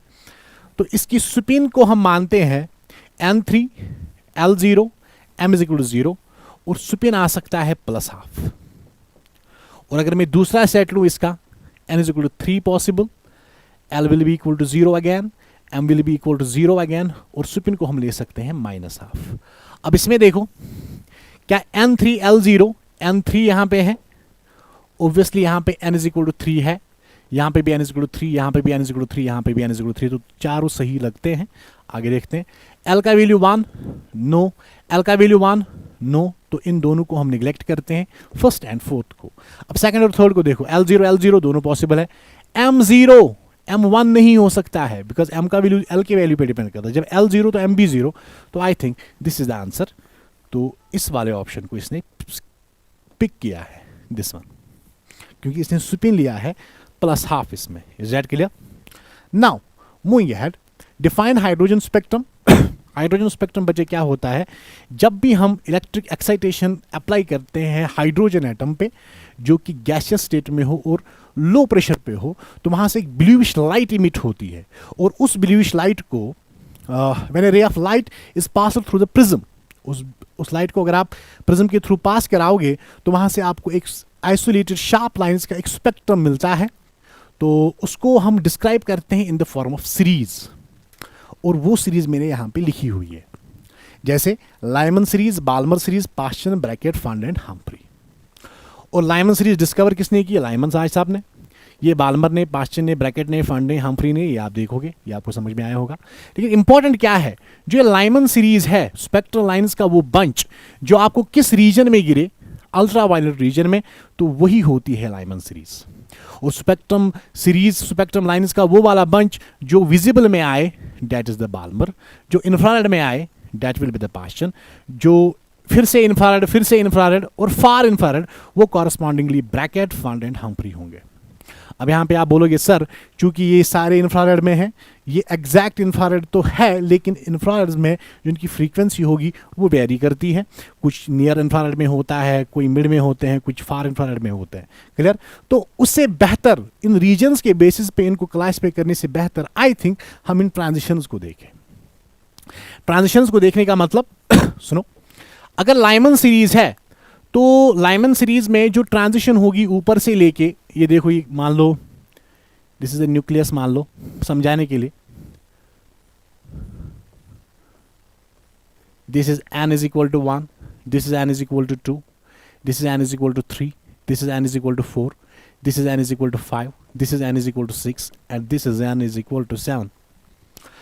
अगर आपका n2 2 3 और 4 है, मतलब सेकंड, थर्ड, फोर्थ या किसी में भी फिफ्थ, सिक्स, सेवंथ में इलेक्ट्रॉन है, वहां से लेके वो n is equal to 1 ground state में आता है, तो वहां से जितनी भी स्पेक्ट्रल लाइंस मिलेगी बच्चे, उसे हम लाइमन सीरीज कहते हैं। सिमिलरली अगर n is equal to 1 ground state को छोड़ के n इज इक्वल टू 2 में, जिसे हम फर्स्ट एक्साइटेशन स्टेट कहते हैं, इस first excitation state n is equal to 2 में अगर इलेक्ट्रॉन ट्रांजिशन दिखाता है from higher energy orbitals, for higher states, जैसे n is equal to 3, n is equal to 4, n is equal to 5, n is equal to 6, n is equal to 7 से लेके n is equal to 2 में आएगा, तो वो Balmer series कहलाती है। और अगर पास्चन सीरीज है तो n इज इक्वल टू 3 आपकी स्टेट बनेगी जिस पे ट्रांजिशंस होगी, और ब्रैकेट में n इज इक्वल टू 4 होगा जिसमें ट्रांजिशंस होगी, और n इज इक्वल टू 5 आपके फंड सीरीज में आप लोगे जहां तक ट्रांजिशंस होगी, एंड अल्टीमेटली लास्ट जो हम्फ्री सीरीज है जिसमें जो n होता है n1, जहां तक जिसमें ट्रांजिशंस होगी, that will be equal to n is equal to 6। ये इंपॉर्टेंट है, ये वाला डेटा। अब मसला है, इस केस में हमें कुछ चीजें समझनी है। जो फर्स्ट लाइन होती है इसे आप स्टार्टिंग लाइन भी कहते हो और इसे आप इनिशियल लाइन भी कहते हो। इनिशियल लाइन का जो वेव लेंथ होता है वो होता है मैक्सिमम, क्योंकि इसकी जो एनर्जी होती है वो होती है मिनिमम, या आप फ्रीक्वेंसी भी बोलो, एनर्जी फ्रीक्वेंसी डायरेक्टली प्रोपोर्शनल, वो दोनों मिनिमम होते हैं। और जो वेव लेंथ होता है दिस इज इनवर्सली प्रोपोर्शनल और वेव लेंथ मैक्सिमम होता है। क्लियर? और इन द सेम वे, और जो लास्ट लाइन होगी जिसे आप लिमिटिंग लाइन कहते हो या मार्जिनल लाइन कहते हो, उसका जो लैम्डा होता है वो बच्चे मैक्सिमम होता है। ऑब्वियसली जो एनर्जी एंड फ्रीक्वेंसी होगी वो बच्चे उनकी होगी मिनिमम। और एक बात, किसी भी सीरीज की जो पहली लाइन होती है उसे आप बोलोगे अल्फा लाइन, जो किसी भी सीरीज की दूसरी लाइन होगी उसे कहोगे बीटा लाइन, और जो थर्ड लाइन होगी उसे आप कहते हो gamma line. Is that clear? Now moving ahead, now we are left only with 2 questions जिनको हम just in a fraction of 1 minute 2 minute में सॉल्व करेंगे, तो that will be the end of this chapter. Now Rydberg formula होती है, ये आपको एक, this is a simple theoretical equation, Rydberg's formula, जो आपको मदद करती है in calculation of wavelength of various lines. Wavelength of various lines जो हाइड्रोजन स्पेक्ट्रम में आती है, जैसे वो Lyman, Balmer, Paschen, Brackett, Pfund, Humphrey हो, इन सब की लाइंस की वेवलेंथ की कैलकुलेशन के लिए आप रैडबर्ग फार्मूला को यूज करते हो। Is that clear? और रैडबर्ग्स फार्मूला होता है न्यू बार, जिसे आप वेव नंबर कहते हो। This is reciprocal of wavelength is equal to R Z square 1/n1 square minus 1/n2 square. और यहां पे जो आर होता है दिस इज रैडबर्ग्स कांस्टेंट, इसका वैल्यू होता है 1.1 into 10 to the power 7। Clear? Moving ahead. और एक चीज, अगर आपके पास यहां पे 1/r हो, इसको आप डायरेक्टली ले सकते हो 912 एंगस्ट्रॉम। कैलकुलेशंस के लिए ये इजी है, इससे आपके क्वेश्चंस जल्दी जल्दी फ्रैक्शन ऑफ टाइम में सॉल्व हो जाएंगे। जैसे हमारे पास 2 क्वेश्चंस हैं, इन क्वेश्चंस को यहां करने की कोशिश करते हैं। Calculate the wavelength of first line of Balmer series, और बाल्मर सीरीज के लिए आपको पता होना चाहिए जो n1 है ये 2 के बराबर होगा, ये याद रखना, और n2 कुछ भी हो सकता है। Hydrogen spectrum that is n1 2 n3, लेकिन हमें जो फर्स्ट लाइन निकालनी है, फर्स्ट लाइन के लिए n2 का वैल्यू 3 आएगा। सो n3 से लेके n इज इक्वल टू 3 से लेके n इज इक्वल टू 2 तक जो लाइन बच्चे आएगी, जो स्पेक्ट्रल लाइन हाइड्रोजन स्पेक्ट्रम में आएगी, हमें उसकी वेवलेंथ को कैलकुलेट करना है। क्या मैं लिखूं new bar, it will be equal to 1/λ, it will be equal to r into z square 1/n1 square minus 1/n2 square. Is that clear? अब r का वैल्यू हमने अभी सीखा, लेकिन हम क्या करेंगे, ये हाइड्रोजन स्पेक्ट्रम है, अगर ये हाइड्रोजन स्पेक्ट्रम बच्चे हैं तो z का वैल्यू क्या हम 1 मान सकते हैं, क्योंकि atomic number of hydrogen is equals to 1। Is that clear? Now moving ahead, जो न्यू बार आएगा यानी कि 1 बाई लैम्डा, जो हमें लैम्डा निकालना है, this will be R. R को ऐसे रखते हैं इनटू 1 अपॉन n1 का वैल्यू यहां से लो 2, it will be 1 upon 2 square, minus n2 का value 3, it will be 3 square, it will be 1 upon lambda, जिसे आप न्यू बार भी कहते हो, this will be R, this will be 1 upon 4 minus 1 upon 9। Is that clear? इसको थोड़ा सा आगे लेते हैं, it will be nu bar will be equal to 1 upon lambda, this will be equal to R, z के बदले हमने 1 लिखा, it will be 9 minus 4 upon 36। तो आई थिंक जो 1 बाई लैम्डा आएगा, जिसे आप न्यू बार भी कहते हो, this will be R, 9 minus 4 will be equal to 5 upon 36। और जब आप वैल्यू निकालोगे लैम्डा का, it will be 36 divided by 5 into 1 upon R. Is that clear? क्योंकि 5r बाई 36 को उल्टा करना है, it will be 36 divided by 5 into R. क्या मैं लिख सकता हूं 36 डिवाइडेड बाई 5, और 1 बाई आर का वैल्यू मैंने अभी बोला यहाँ पे, इसको 912 एंगस्ट्रॉम के बराबर लो, इट विल बी 912 एंगस्ट्रॉम। जब आप इसे कैलकुलेट करेगो, you will meet with the answer of 6566 angstrom. तो इसका आंसर आएगा 6566 angstrom. Is that clear? Now the last question, calculate the wavelength of third line of Brackett series. ये Brackett series है, तो ब्रैकेट सीरीज जो है, तो जो ये ब्रैकेट सीरीज है, इसके लिए हमें गामा लाइन यानी कि थर्ड लाइन देखनी है। और थर्ड लाइन के लिए बच्चे जो n1 का वैल्यू आएगा वो आएगा 4, और n2 का वैल्यू आएगा 7। क्या मैं न्यू बार लिख सकता हूं 1 upon lambda, this will be equal to R. Hydrogen spectrum है तो z का वैल्यू 1 आएगा, 1 square, that will be 1। n1 है हमारे पास 4 का स्क्वायर, माइनस n2 हमारे पास 7 का स्क्वायर है। तो बच्चे मुझे बोलो जो न्यू बार आएगा, it will be equal to 1 upon lambda, it will be equal to R, 1 upon 16 minus 1 upon 49। क्या मैं लिख सकता हूं nu bar will be equal to 1 upon lambda, this will be equal to R, this will be equal to 49 minus 16 divided by 16 into 49।